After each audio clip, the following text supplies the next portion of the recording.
Prima Media's Mining Weekly is talking to Professor Ronnie Webber-Youngman, head of the Department of Mining Engineering at the University of Pretoria.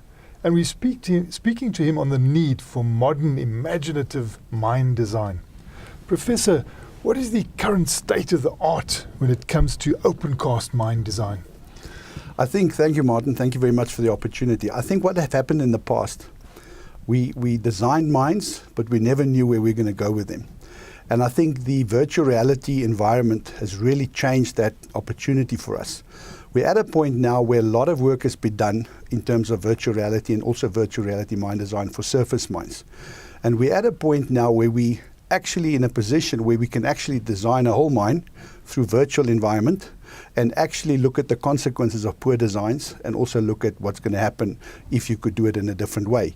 And I think that to me is the power. It's a low cost risk, and you're in a position where you can really make sure that the designs that you put on the table are feasible and would be in a position to enhance, even for safety reasons, also the same that we can talk about.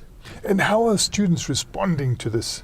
Unbelievable. You know, when we started talking about this virtual reality center for mine design that Kumba has kindly sponsored for us, at first it was just like a dream. And this last 6 months, they've actually started building, and you could actually see the dream going into action. And the response that we had from the students were unbelievable in the sense that they realized now that we having a facility, which I like and fondly like to say it's a SA Mining Pty Limited facility. Because at the end of the day, we believe we're going to add a lot of value in the mines for their designs and also for risk awareness and also hazard awareness programs. But I think from a student perspective, they are so excited about the idea because suddenly, we're in a visual nation. They want to see things. They don't want to listen anymore. If they do listen, you've got to show them a video. And virtual reality gives you that opportunity to do that. And are there virtual reality equivalents for underground mining? I think what is important is that, I must be honest, I think from an Australian perspective, University of New South Wales, this is where I first saw it. They started a lot of good work on the surface mine environment because it was easier to access and all of those things. What has happened now subsequent to that is that scanning technology has evolved so much over the last 2 or 3 years that underground mines can virtually be scanned in a question of a week. And you can actually take that whole scan and convert that into a virtual environment and then improve your designs based on that.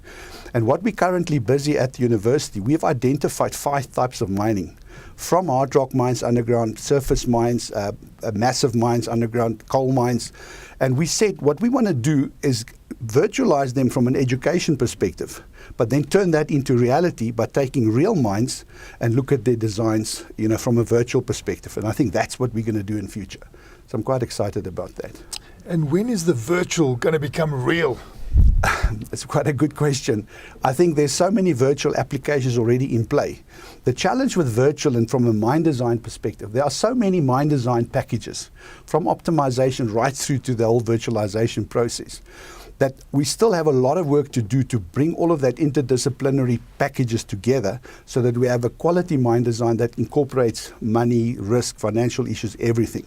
And I think we're at a point now where, with this new center of ours, we want to put it into the big screen, literally into a big screen environment. So the opening of our center will be in April next year, April 2015. We're going to put it on test phase for 3 months, and then we will have a public launch around about June, July. So in terms of going public, there's a lot of work done out there, but in terms of Africa and the greatness of what we already having now built with us, it's April 2015. Now, safety is a prime focus. Can mine design equate to an end to mine fatalities? I'm absolutely adamant that it will. You find a lot of times that the consequence of a bad design culminates into a fatality or culminates into a serious accident. I think the nice thing that I see now with this virtual reality, being able to amplify consequences through bad designs, you can be in a position where you're going to enhance safety practices and also in a way show the people in real time what is actually been happening in a mine design. And there's one thing I would really like to amplify. I have identified that the biggest risk to safety is English competency on mines. And I find that a lot of people don't comprehend what they've been told or what they read. And we found now that with virtual reality, whether it was in a mine design environment, whether it was in a hazard environment, that when you see it and you hear it at the same time, there's no discrepancy in terms of the message being transferred. So whether it's going to be mine design or whether it's going to be risk awareness or hazard awareness, I'm convinced that the visual parallel with the language is going to enhance safety in a big way. I'm convinced of that. And what financial benefits do you think flow from well-designed mines? I think if you look at all the mistakes that have been made in mines over the past 10, 15 years, they've never had the ability to see the potential consequence of a bad design. And what is so nice about this virtual reality mine design environment, I was at Petro SA in Cape Town, and they've got the whole Mosgas project in a virtual environment. And they have their mine design team, let's call it mine design for the moment, but they've got their whole project team sitting once a quarter in a virtual environment on a flat screen environment, looking at what is happening at the Mosgas project, and they can actually respond immediately in a split screen environment. And I think that is the future for us. And our design center, we've actually changed the whole design. The front seat is now for mine managers and project managers to come and sit there and experience their mine in a virtual environment for the first time, real time. And how much of that 18.8 million rand that you've got from Kumba Iron Ore has been spent by the University of Pretoria on this centre? Well, at this stage, 5 million has been spent on the infrastructure. We've just concluded the whole process of getting the right tenders on board for the actual projectors and also the screens and all of that. That was an amount of close to 7 million. So I would say close to about 14 million, including a bit of salaries that we've already incorporated people on board, has been spent about 14 million. And you said it'll be up and running from April next year. Yeah, absolutely. Yeah, I'm quite confident that the programs that's already being developed on a computer screen environment is just going to be implemented on the big screen environment. So we're already in a big way down the line with Kumba, and I said that at the surface mining conference the other day. We've actually started virtualizing the Kolomela mine of Kumba. And it's unbelievable the visuals that came from that, and how we're actually using technology now to show people on the mine exactly what their mine's going to look in the next 10, 15, 20 years. And I think that's the power of virtual. And you're saying this is going to be something, an asset that belongs to South Africa as a whole. Can people approach you and have virtual reality done on their designs that come up in the future? Absolutely. I was having a meeting with members of my staff on Monday. We actually assigning a corporate identity to the virtual reality center by itself. You must understand that from an Africa context, this is the first center in that context. And why I always said that it's a SA Mining Pty Limited facility, it's actually Africa Pty Limited. And we would encourage people to approach us to actually get part in the activities, because we foresee that a lot of research activities will be generated from this. Whether it was in a mine design, whether it's an hazard awareness, and everything that goes with it. And the last thing that we've touched on now is the whole issue of behavioral safety. And we said, in what way can we use the concepts of behavioral safety and implement that in a virtual environment and actually get people to think and act better to enhance safety on mines? So, you can hear me, there's so many things that we've identified already that we would like to implement eventually, and people must come and talk to us. And they always say, safe mines are well-managed mines, and you've got the efficiency spin-off now, the potential. Absolutely. I've got no doubt in my mind. And I've actually made this public at some point where I said, this virtual reality center is going to turn mining on its head in terms of safety enhancements, mine design enhancements, because the power of seeing is so good. And who actually sees? Do the workers also see?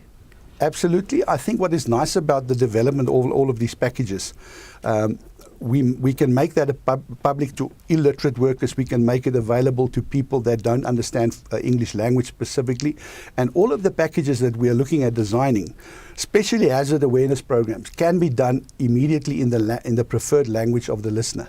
And I think that will also enhance the transfer of risk-related knowledge to our workers on the mines. And I think it's very powerful. And if I was an explorer now and I'm looking to develop a mine, could I come to your university and work in partnership with you? Absolutely. I think the success of that virtual reality center, it's going to be a business unit on itself.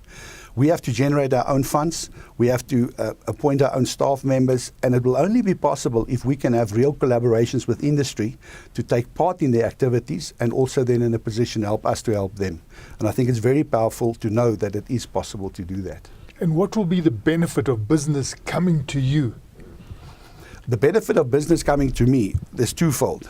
Firstly, I will benefit from a context that everything that we will co-develop with business will be made available to my students real time.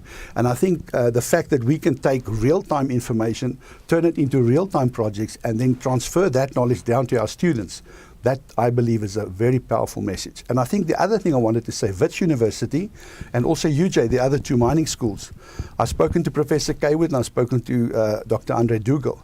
They are so keen to expose their students to our centre as well. And that's why I said it's not a University of Pretoria facility.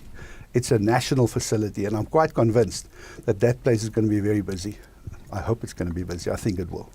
And what about Africa? Can Africa come down and also get the benefit of this? Absolutely. I'll tell you why. Our university is part of the Africa-Australia Universities Network. And it's specifically aiming at how do we use the University of Pretoria Mining Department as a gateway into Africa. And we already had two conferences, one in November last year and the other one was in April this year. And our rector, Professor Delaray, she's the co-chairperson of this body. And we're already far down the line of looking how to involve Africa mining countries into our university and also help them expose them to the virtual reality environment. And if I had to interview you in 5 years' time, what would you hope this centre would be contributing to mining in Africa and South Africa? Two words: enhancement of safety, and the second in proper, high quality, high productive mines without making mistakes that you previously didn't have the opportunity to fix. That was Creamer Media's Mining Weekly, talking to Professor Ronnie Webber-Youngman, head of the Department of Mining Engineering at the University of Pretoria.